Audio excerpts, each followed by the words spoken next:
dito na aligasyon regarding po na yung 4 million pesos na hiningi daw po ninyo sa kay former Mayor Espinosa. Mr. Chair, do you confirm or deny this allegation? Morning po ulit. Hapon na ba? First of all, sir, pertaining po sa sinasabi po ni Kerwin tungkol po sa 4 million. Sa Senate hearing po, ang sabi niya 3 million. Ngayon, ang sabi niya 4 million.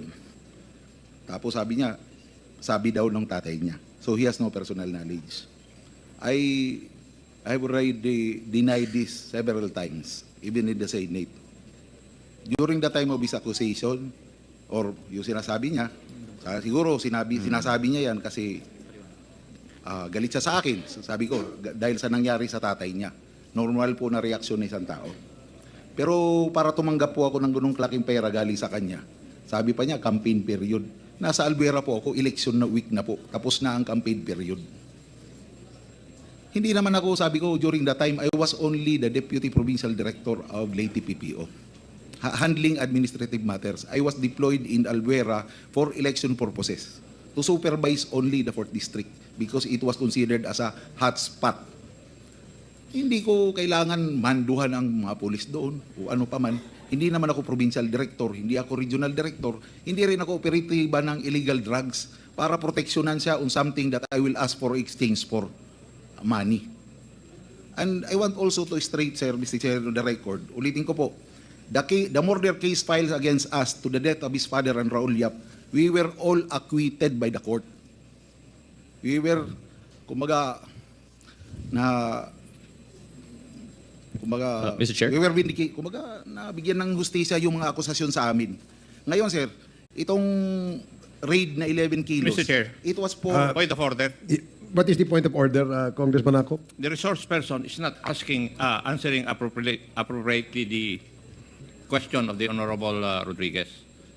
I think we should remind the resource person to answer directly the question of the Honorable Congressman. Thank you, Mr. Chair. Thank you, Congressman Akop. Colonel Marcos, please answer the questions asked by Congressman Gutierrez. Mr. Chair, thank you. Yes, sir. Although I believe Colonel Marcos did answer yung allegations sa 4 million, just that he went on to discuss other things. But I hope the good Colonel could understand that we have a line of questioning and it's one topic on answer lang naman po. No? Yes, we will proceed with the raid po siguro at a later time. Yes, sir. Yes, Mr. Chair. His statement is not true. Not true. Most of his statement na sinabi niya kanina, marami po doon hindi totoo. Thank you, Mr. Chair. Mr. Chair, follow-up question on that. But did your wife run for office at the time, Mr. Chair? Colonel Marcos, can you please answer the question? Yes, Mr. Chair, sorry, a follow-up question, Colonel. Yes, sir, yes, sir. If you're, just to confirm na yung asawa niyo po ay tumakbo as alleged Yes, during na that kandidato time po. on 2016, she ran for Vice Mayor of Pastrana Leyte pero she lost in the election. Thank you, Natalo Mr. po. Chair. Mr. Chair, some questions naman po, Colonel Marcos, and siguro from this point on, you'll be able to explain your side po na binabanggit po ninyo. Because I agree with Congresswoman Luistro. Generally, yung testimony po ni Mr. Espinosa would be shaded with doubt kasi po this is based on, this is a recanting of a previous testimony under oath, previously affidavit, sworn under oath. However, what draws our attention is that it is surrounded by apparent irregularities, Mr. Chair. Mr. Chair, I mentioned this because one glaring thing that we've seen is yung the circumstances surrounding the death of the former Mayor Espinosa. So in relation to that, I have some follow-up questions. Mr. Chair, at the time, si Colonel Marcos, kayo po ay CIDG, hepe ng CIDG for Region 8. Tama po ba? Yes, Mr. Chair. Mr. Chair, ano po yung inyong katungkulan bilang chief ng CIDG 8? Way back 2016 during the raid in Baybay City Jail, I was the regional chief of Region 8, sir. Regional chief po kayo? Region Yes 8 po, po. ng CIDG po. Of CIDG. Mr. Chair, so in relation po yung sa kaso ng former mayor, if ever, kasi I believe the case that was, if correct, ano po yung kaso that became basis for the issuance of the search warrant? Kaya po kami nag-apply ng search warrant yan because during the raid of Colonel Espinido, in which they were able to recover 11 kilos of shabu and several firearms. Not only firearms but bank documents involving 5.1 billion pesos in current account and another intact money of a fake corporation by his family named Blue Oceanic Corporation, found out by AMLA amounting to 5.1 billion. This was pronounced by the former president. Na-check po ito, na positive yung pera na yan. Yung sinasabi niya magpapakatotoo siya, ba't hindi niya sa uli ang pera na yan? Ang dami niyang biktima. Mr. Chair? Then, the issuance po yung search warrant, kasi si Espinosa po ang nag-grade, pero joint kami as investigation team. So, we were the one who filed the case, kaya po lumabas ang warrant of arrest ni Mayor Espinosa at saka po ni Kerwin Espinosa. And during the issuance of warrant of arrest, hindi po si Judge Cabaluna ang nag-issue ng search warrant. Mali po yung sinasabi niya. Ang nag-issue ng search warrant, judge po ng Samar, si Judge Sabari. Katapos, I'm stating here statements based on records and public records. Sa warrant of arrest na in-issue, Major Laraga filed application for search warrant because of an valid information that there were continuous of drug trade inside the Baybay City Jail. And some of the jail guards are involved. Sige, Colonel Marcos. Yung po ang dahilan bakit po kami nag-apply ng search warrant. Kaya po namin in-implement yon. At saka yung sinasabi niya nag-face the wall, hindi po kami pinapapasok sa jail. Kaya po namin ni-restraint yung mga jail guard doon kasi they were armed.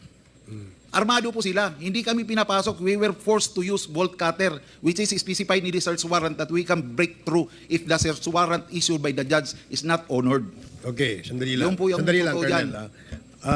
Yes, Congressman Gutierrez, is that the reply to the question you asked, Colonel Marcos? Mr. Chair, more than what I was seeking, but that's fine, Mr. Chair. Yun nga, Mr. Chair, Colonel Marcos, bibigyan ka namin ng pagkakataon magsalita.